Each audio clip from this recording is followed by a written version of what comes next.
more thoroughly, but take it away. Okay, thanks, Matthew. Definitely not gonna talk about myself very much. So, um, well, thanks everybody for coming. Again, I'm Tate Golightly. I'm the superintendent here at the Middleburg Arec. I've been with Virginia Tech about 10 years. Started out, I was hired to manage the partnership between this Arec and a nonprofit institution for ag education. I did that for 5 or 6 years. I've been in this role for a couple years. I thought it would be best if we actually started with the history of the AREC first. The AREC was established in 1949, and the person that donated the farm to VPI was very interested in certain aspects of Virginia agriculture. And I just want to highlight why it was donated and kind of where we started. So the farm was donated to VPI by Paul Mellon. He reached out to Dr. Hutchison, who at the time was president of VPI, and had some concerns about the future of agriculture in Virginia.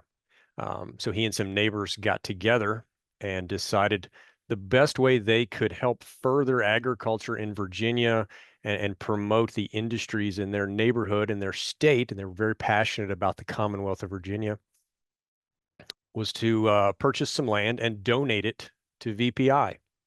So in July 15th, 1949, Paul Mellon gave a radio address and officially donated the land and its holdings to Virginia Tech. And I'd like to read today part of that radio transcript because I think it really identifies what his vision for the center was and kind of what he was passionate about. Um, so he talks about wanting to improve Virginia's soil and the economic well-being of its citizens. And he said, I felt that anything I could do directly or indirectly to increase even one farmer's production would in the long run be a boon to his immediate community. To help our community is to help our county. To help our county is to help our state. And to help our state helps our nation. So I think it's interesting that even then he was concerned about the soil and the producers and the people in the community, not just himself. So where did we start? The initial donation and his initial interest was actually in beef cattle and dairy cattle. He wanted to find a balance between raising quality livestock and keeping the land healthy. He was very interested in land stewardship, soil conservation, water quality, and maintaining a healthy landscape. So a lot of the early research that was done here at Middleburg up until the late 80s was in that forage animal management systems and row crop work. At that point in time, Loudoun County had a tremendous amount of dairy farms. And actually by 1970, Loudoun County was home to one of the largest row crop operations east of the Mississippi at almost 50,000 acres in corn, soybeans, and other row crops. So a lot of the early work done here at the Mare Center was corn variety trials, row spacing, population, different fertilizers, mixing grasses and legumes, a lot of work with white clover and yields in dairy cattle and milk fat and lots of other interesting things. So we actually still have both of these barns today. They've got horse stalls in them now, but they're still there and they're still good barns. So we had an interesting start from where we are today, but I actually have some really early publications I found from the 1950s that just talk about adding Ladino clover to fescue, and some of the other things we do today were researched here, 75 years ago.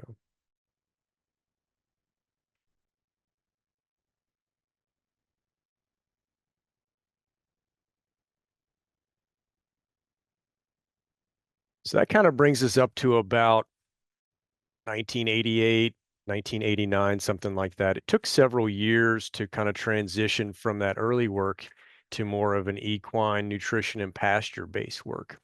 But in the 1990s, Paul Mellon was seeing the same need in the community and the state, but in the equine world.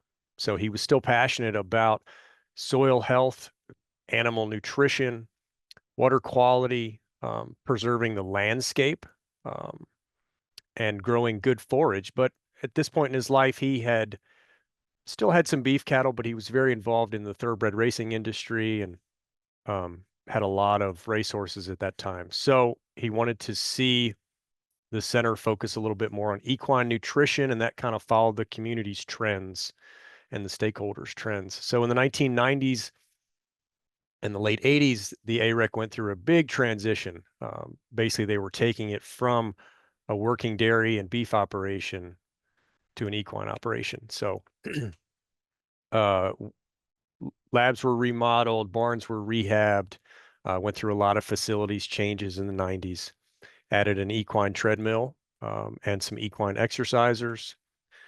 And one of the statements I found from the Cal's dean at the time, who was William Levery, was he wanted to attract the involvement and support of the horse community, as well as maintain the support of the livestock breeders, to perpetuate the station as the center of activity and excellence in nutrition research. And that really happened. I think that's really amazing that we've been able to kind of take the donors' dreams and wishes and desires and really make them true over the years. So from about 1988 to 2024, the center still went through a lot of changes, but it became one of the premier research stations in the country for equine nutrition and equine exercise physiology. We've had a lot of great Paul Mellon professors here. A lot of great faculty and students that came through this center are now some of your top nutritionists all around the country.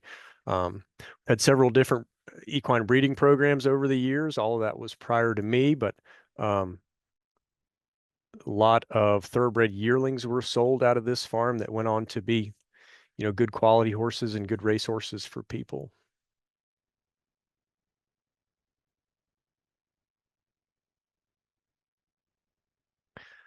So what do we have up here today?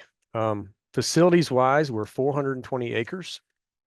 We've got 275 fenced acres, mostly in cool season perennial grasses. We do a lot of work with those with horses and our small herd of beef cows. We've got somewhere around 50 acres of wildlife habitat, riparian zones. Some of that's improved and some of it's not. We'll talk about that a little bit later. We've got some mixed hardwoods. We've got a lot of lawns and barns and roads and all that stuff. Got a lot of pollinator plots and some native grass plots as well. The center really has some good bones. We've had some solid facilities upgrades thanks to the college in the last few years. We've got a great horse barn and a great office, a couple other outbuildings that can work for student housing. We've got several tenant houses on the farm that we utilize for staff and traveling faculty, summer interns, and students that are here working on whatever degree they're pursuing. We have a great farm shop that we utilize for programs. And then we've also got a barn that houses the equine treadmill and some exercisers.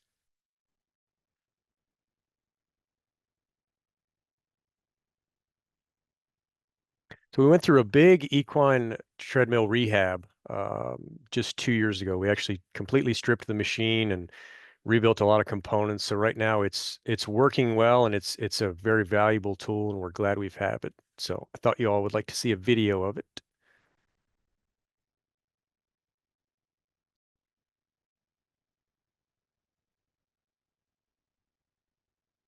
So that's definitely a key tool in our research world. It's been used very heavily in the last couple years, doing some muscle recovery work and some exercise physiology work. So that's a nice asset to have. We also put in a new equicizer just a couple years ago. That's another great part of the facility. We've got Wi-Fi out there. We can do a lot of work with wearable technology for horses and exercise and all kinds of good stuff.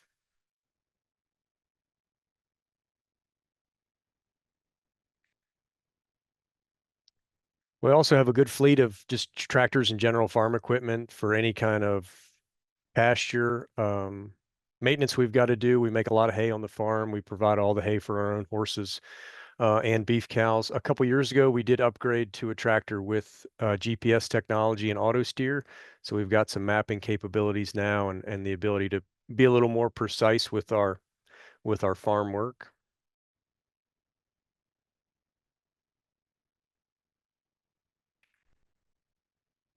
So who do we work with? Um, we're very blessed to be in an area that is close to Northern Virginia. A lot of people don't think that way, but being close to Northern Virginia, it brings a lot of different entities to the neighborhood. We have a lot of alumni in the neighborhood. We've got a lot of different nonprofit organizations and folks interested in all the different things we do. We've got a lot of conservation organizations, a lot of equine associations, a lot of technology companies. A lot of your soil and water offices are nearby. So this is just a little sheet of kind of who we mostly work with.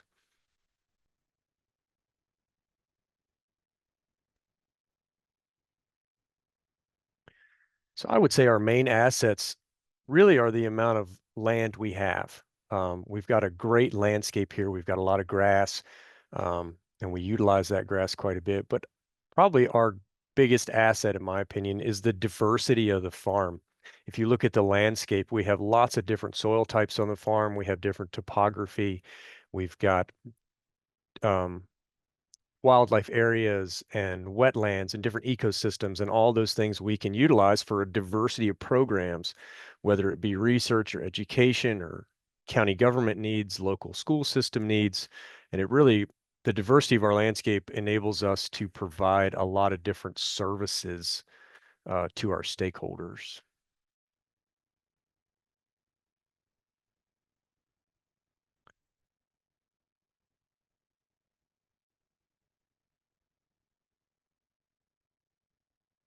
All right. So speaking of stakeholders and programs and all that stuff, Carly Campbell is going to talk for a few minutes about our extension programs. This is definitely one of the AREC's biggest partners, and we do a lot of work with a lot of various extension offices, mostly Fauquier and Loudon. But Carly, go ahead. Great. Thanks, Tate. My name's Carly Campbell. Like Tate said, I'm the A&R extension agent in Loudon. I was hired this past May, so I'm coming up on a year with extension now. And the Middleburg AREC is located on the edge of Loudon, right on that line between Loudon and Fauquier. So myself and Tim Mize, the Fauquier County A&R agent, are lucky enough to do a lot of work at the AREC with Tate. So I wanted to take this opportunity to say thank you to Tate because he's always willing to help us pull off our crazy program ideas, and to have us out to the farm and help us in any way that he can. So thank you for that. I also feel very grateful to be located so close to the AREC, as a new agent, especially just because there's so many good resources and opportunities through the AREC. And I've learned so much just from spending time there. So if you're on this call and you are a new agent, I would highly recommend getting to know the folks at an AREC close to you. Unfortunately, Tim can't join us today, so I'm just going to go through some of the programs that he and I have worked on at the Middleburg AREC in the past year. Can you flip it for me, Tate? I'm trying. It's being stubborn. Oh, I don't know why it's not working. There you go. thank you. All right, so in this past year, we've actually had two FAMACHA certifications. If you aren't familiar with FAMACHA, it's a parasite management tool for use in sheep and goats. So this past September, we had an adult certification. We had 22 people certified. And then just this past March, we had 26 youth certified, either 4-H or FFA students. In both of these programs, we partnered with Nicole Valier-Kopetsky, who is an animal science PhD student from Virginia Tech. She does these trainings throughout the state, so she was kind enough to come all the way up from Blacksburg on 2 occasions and present to our students here. So the center is great for programs because we were able to use the training room and the office building for the PowerPoint section of these programs, and then move down to the barn where we had the animal holding pens all set up for the sheep. Right now, the center does not have sheep, but Tim Mize has sheep, so he brought those in, and they were able to stay cool in the barn while we were up in the classroom working. And then everyone got to have the hands-on opportunity with them. So this past November, we did Loudoun County Public Schools Job for a Day. So partnership with the school system where they send juniors and seniors out to try out different careers. So these students were all interested in either a STEM or science or ag-related career path. And they started out at our office here in Leesburg, and then we took them out to the Mayor Center because I really wanted them to get to do some fun hands-on activities that they just wouldn't have been able to do if they were in our office all day. So Tate gave the students a tour of the Arec, and they got to do some soil testing. They also got some hands-on experience with a variety of ag technology tools, including a tractor ride with Tate. So each student got to go around in the tractor and learn how the GPS system worked and all of that. They also got hands-on opportunities with the cattle and horses at the center. And for one of those students, it was actually their first time ever touching or seeing a horse in real life. So it was a really great day. More recently, we've become more involved with Blue Ridge Cattlemen's Association through Extension. We're starting to assist more in the educational components of this organization. This is our local chapter of Virginia Cattlemen's. So a lot of producers from Loudoun and Fauquier are a member of this organization, and they meet 3 to 4 times a year generally. So the fall meeting last year was held at the Arec. I don't have any pictures from it, unfortunately, but we had about 50 people down in the shop. And Tom Stanley, the Rockingham County Extension agent, came up and spoke about replacement heifers and when to sell herd cows. So that was another great use of space at the Arec down in the shop, although I know that's more work for Tate because he's got to move all his equipment around then.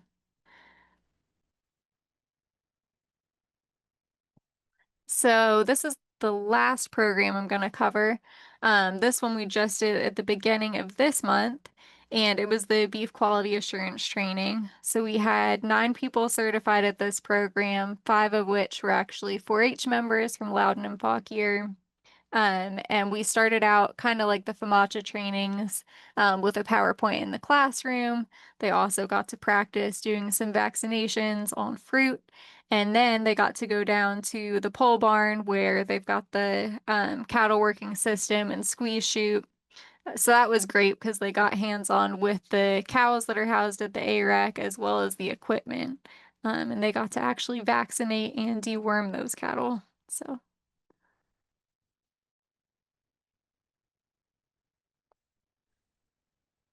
Great. Thank you, Carly.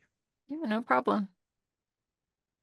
It's hard to summarize all the extension programs we do over the course of a couple years into 2 or 3 slides, but I appreciate the highlights. We get into a lot of different aspects, and I'd like to thank you and Tim and all the other agents. You do a great job here of getting out in the community and talking to our stakeholders, and then bringing that back to the AREC so we can put on programs that they request. So, all right, next up we've got Christine Ely. She's a postdoc that lives here at the center, and she's been doing some work in the Sustainable Grasslands Management Lab with Dr. Fike.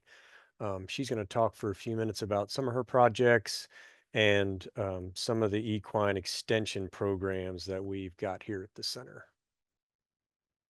All right, thanks, Tate. Hopefully you all can hear me.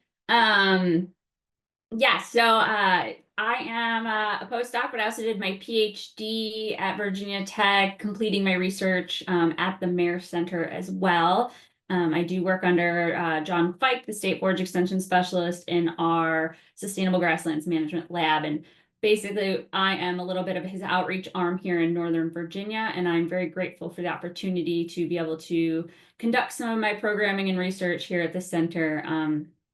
It's one of my favorite places to be. So I know Tate kind of talked on the history, and I'm definitely a little more of the horse geek and nerd, so I wanted to just kind of touch a little bit more on some things, some just little fun facts about the center that, you know, I think kind of set us apart and make us unique and special. But you know, we're very grateful for Paul Mellon and his support. He was very much an avid horseman and bred some really amazing racehorses.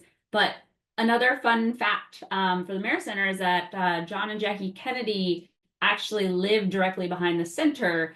And it's, you know, been talked about how Jackie O used to ride across our fields when they would fox hunt. So just kind of a fun little tidbit about people. But in addition, some of the neat things about the horses, kind of this later half of what the Mare Center became, or Middleburg Arec, it kind of got nicknamed after that, the Mare Center, since the acronym worked out that way. And we were known for a very popular thoroughbred yearling auction in the fall, where we, you know, the facility and the farm would breed and raise upwards of 50 thoroughbreds a year. One of those actually was named researcher, and he is known as he is listed as the fourth leading money earner in North America. And so he was bred here on the center, won over $1 million. So a little bit of like a little claim to fame we get to have here at the center. And then I would say kind of our other really neat little piece of history we get to claim is, unfortunately, he passed back in 2018, but we had a stallion here who is named Innkeeper, and he was retired by the time I got to the center in 2017. But Innkeeper was the last stallion son of the very famous Racehorse Secretariat. So he got to provide educational opportunities to the students here, myself included. So it was kind of a blessing to get that interaction, as well as, you know, to be there in his final hours. He taught me a lot. So I arrived here in 2017, like I mentioned. I've participated in a variety of equine, beef, and forage-based research. That is where my interests and passions lie. And I would just touch on the fact that the Mare Center is truly an iconic equine research facility here in the US, and it really sets Virginia Tech apart from all other universities. We know there's a lot of equine research facilities in the US, but none that are you know, blessed to the extent that we have here in Middleburg. So I just felt I kind of had to add my piece. But anyways, on to what I am currently doing, aside from what I've been involved with in the past. So currently I am involved with 4, soon to be 5 projects directly tied to the center. What I have on the screen here, I told Tate I would try to be brief and succinct, as clearly not who I am. But you didn't have Tim on, and he's also a talker, so I can make up for that. But I told him pictures usually tell a better story. And so the research project that I'm probably most heavily involved with at the moment is the CALS funded Adopting Best Management Practices to Improve Sustainability of Equine Operations in Virginia. And essentially, the goal of this is to figure out, what do we do with all of the stall waste that horse owners create? Because as you can see here, we have a horse in stall. And part of the research is looking at different bedding types, specifically industrial hemp herd versus pine bedding. And while the horses are in stall, we're going to evaluate what are the benefits to the horse. So do we have, you know, less dusty, better air quality, reduction of irritants to the respiratory tract, look at the ammonia production, you know, how much product's being used. But if you could see our manure piles, which I should have taken a picture of, in just a simple week and a half, we've created quite a large, you know, amount of this stall waste. And so the overall goal of this is to then encourage horse owners to start adopting more sustainable management practices. So we'll then evaluate the compost that's created from these different bedding substrates and then add them to soil to see how they work with improving the nutrient profile. And the overall and overarching goal is to inspire horse owners to start making better management decisions that kind of reduce their reliance on external inputs, while building some, resiliency to their pastures to the changing climate. So the excessive heat we're starting to see in the summers, and we're now entering, we're already in a D2 drought up here in Loudoun County for the year. So this would be our 3rd year in a row with droughts. So hopefully to create some management changes from horses. So right now we're in the production of stall waste phase. So lots of mucking horse stalls and feeding cookies. So if anyone wants to come feed cookies, head on up.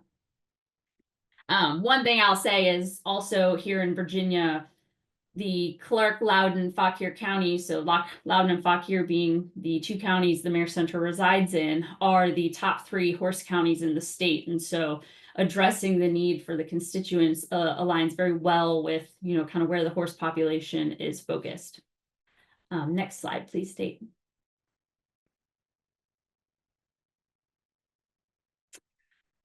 In addition, so focusing a lot on grassland management with horse owners, a lot of times we have too many horses on not enough space. And so trying to encourage them to adopt better land management practices to encourage good grass growth, not only for the benefit, of what they're concerned with of feeding their horses, but for also taking care of the environment and protecting our natural resources.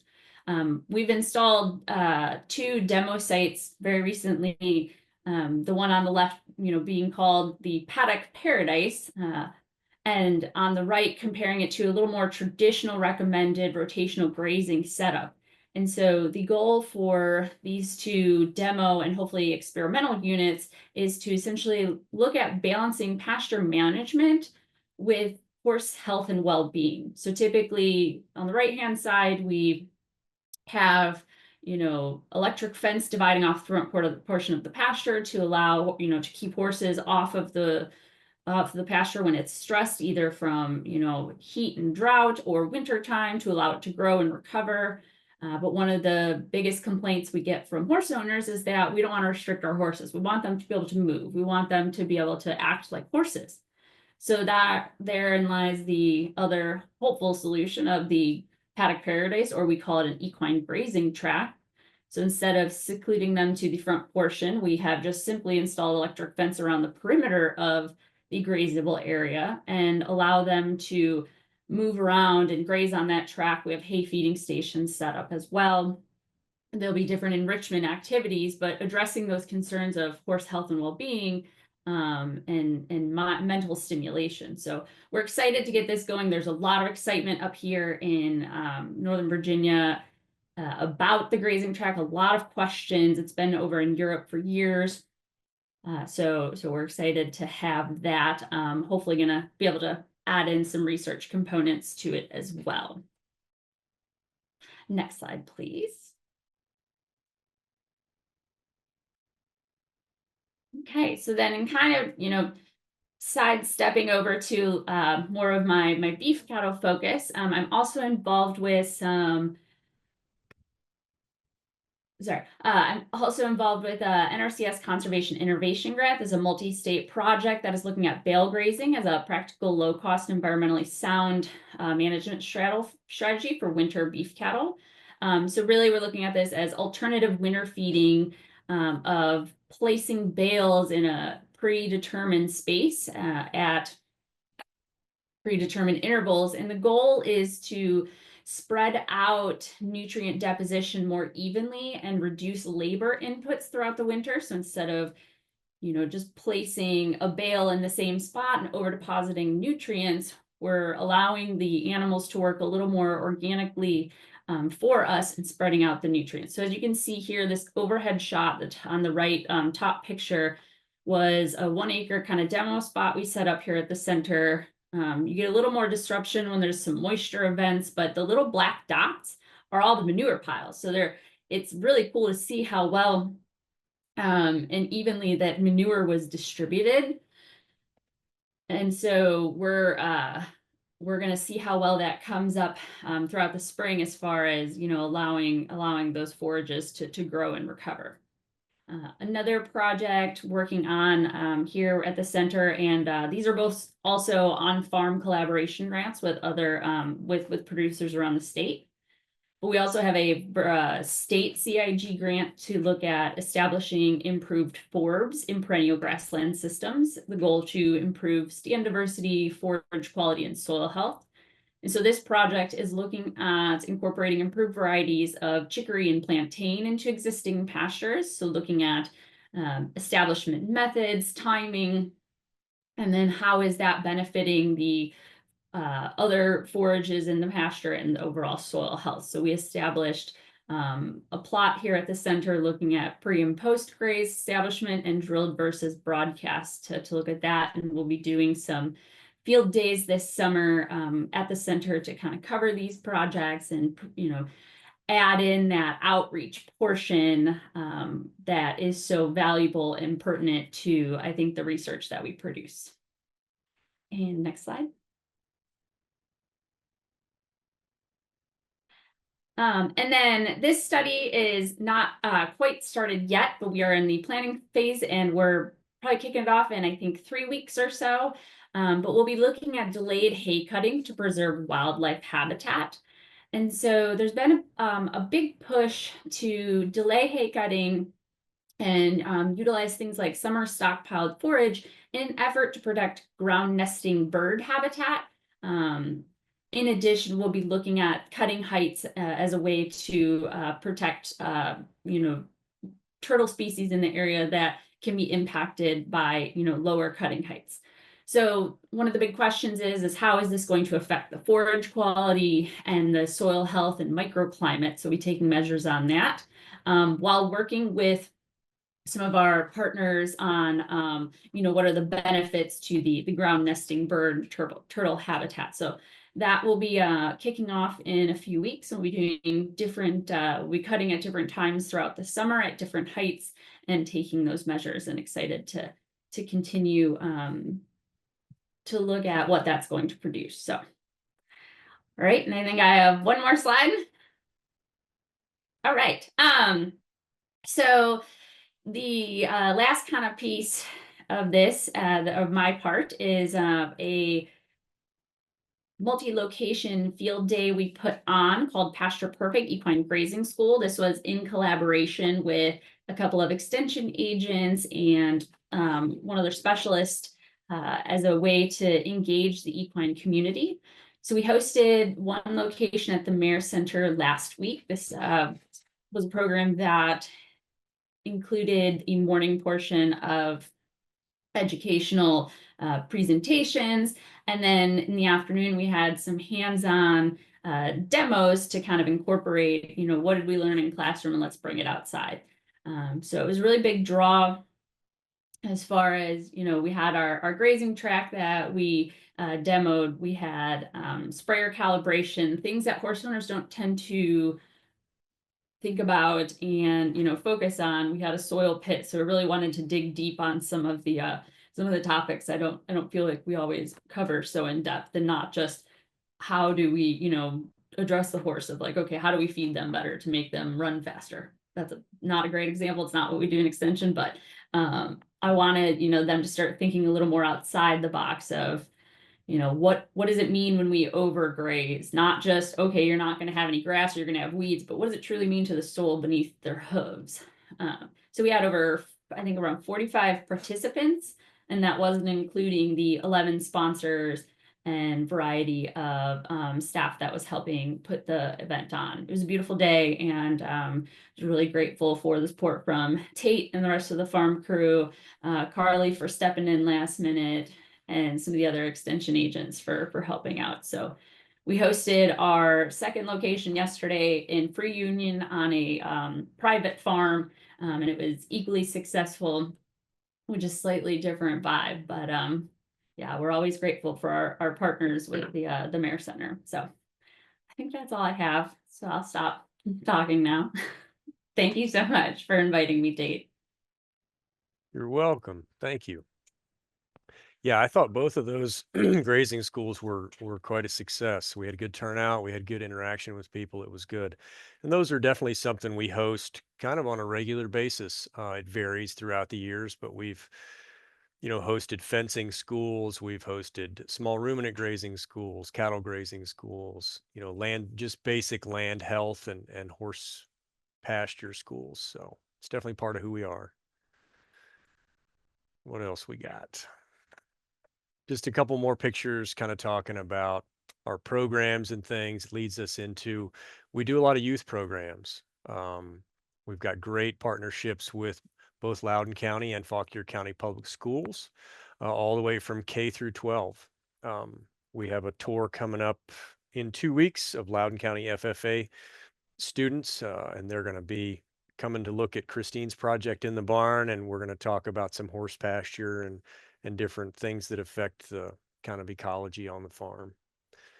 One of the other projects we do a lot with our local school kids is conservation work. We share a border with the Hill School, which is a private school. They have a great science program, and they do what they call Field Trip Fridays. And we're able to get a lot of those kids here on field trips on Fridays. And we're all very passionate about planting trees and shrubs and different ways we can kind of protect the environment and raise some quality horses at the same time. So I've been doing the Hill School program probably about 5 years. And every spring, the sixth graders come out and we plant something somewhere. We usually try to take something out of lawn production so we don't have to mow it with a zero turn anymore. But over the last 5 years, we've planted almost 4,000 trees and shrubs, 2.5 acres of wildflowers with those kids. And it's just a really popular program. So the pictures are some of the things they've done. We also did a great ornithology project with some of those Hill School kids and a Boy Scout troop. We've got about 40 bluebird houses on the farm, several owl boxes, several bat boxes. And those students come back every spring and clean out the boxes and do the maintenance. And it's a great time to get some kids out on the landscape. And when we're putting up the owl boxes and the picture there by the horse field, we go ahead and take a walk through the pasture and talk about what we do to take care of the livestock and the horses at the same time.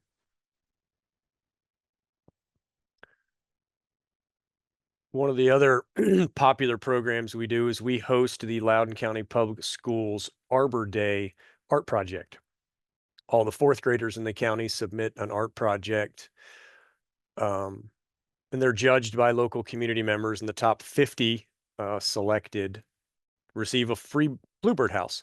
So we'll have all those kids come out for the day and we talk about conservation programs, and we give away trees and different shrubs, and the kids have the opportunity to plant trees at the farm that day if they want, and they take home a bluebird house. And we've got other cuttings we take on the farm of different native plants, and we'll root those plants, and the kids can take them home to plant in their own gardens as well. We've got, like I said before, just a great diversity at the farm between the equine world and our livestock production, our natural resources, our pollinator habitats. We've got some great wildlife corridors, some great forestry opportunities. It's a very unique place, and we try to help everybody in the community at the same time. So that's the end of my slideshow for now.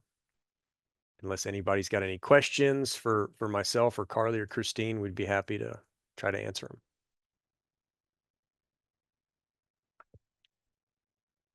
Great presentation. There is one in the chat from Gina. Do y'all have an email list that folks can sign up for updates on programs? We don't, but we're working on it. The best way to do it is look for postings on Facebook. And you can send me a message directly on Facebook Messenger if that's convenient, or just send me an email and I can get you a list of programs we've got going on. Thank you. Any other questions? That's a good place to take a nap, Tate, right there. Not a bad picture. You're still sharing your screen, Tate. Yeah, I know. It's fine. So I don't hear any other questions. I'll make a couple of quick updates on events happening at Arex, and then if anybody can think of a question, you can ask it immediately following. But just to let everybody know, I guess the first, Tate, you've got a program coming up May 24th and 25th. Is that correct? Yes. Can you still hear me? Yes, we got you. Yep.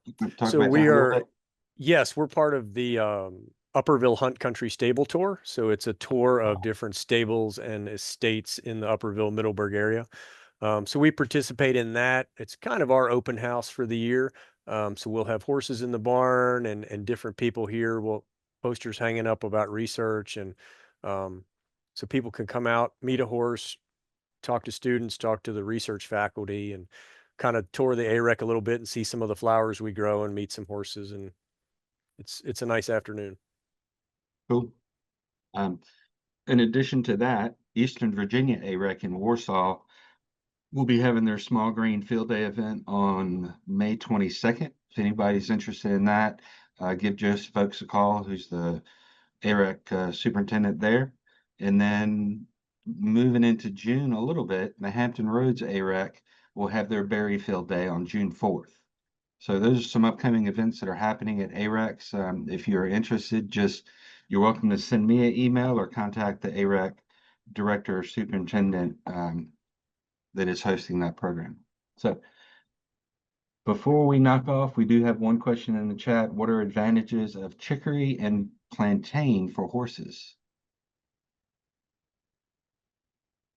I'm assuming that's for me, but so the chicory and plantain is actually really geared towards our beef cattle grazing production. But we are looking at some of the nutritional varieties, and I will say if we look at some of the micronutrient differences and the sugar starches being lower in some of them, we could see some benefits. I've personally watched one of the horses go after a wild chicory and eat some of those kind of for fun. But even if we find the benefits, we'll have to kind of approach encouraging adoption by horse owners a little differently. Getting them to manage some of this it takes a different approach. So, but yes, the goal is to diversify, for the cattle, what they're taking in. And so balancing benefits to them, but also benefits to the land. Hopefully that answers your question. Gotcha. Any other questions before we sign off? All right. Well, thank you everybody for joining us today. Thanks to Tate, Carly, everyone who's helped out, Christine as well. Our next AREC will be the last Friday, or next AREC seminar will be the last Friday in May. So we will see you then. Until then, have a great weekend.